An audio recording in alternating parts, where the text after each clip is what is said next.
Hey everyone, welcome back. If Bumble keeps showing the long location or does not update your location, follow these steps. First, open your phone settings and go to location. Make sure the location services are turned on. Then, go ahead and find the Bumble app in the permissions and set location access to always allow. After that, disable precise location off and turn it back on. Then turn off any VPN or fake GPS. These tools can prevent Bumble from updating your real location.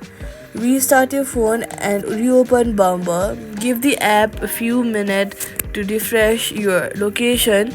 Correct location permissions usually fix this issue instantly, and that's it. Subscribe for more quick fixes.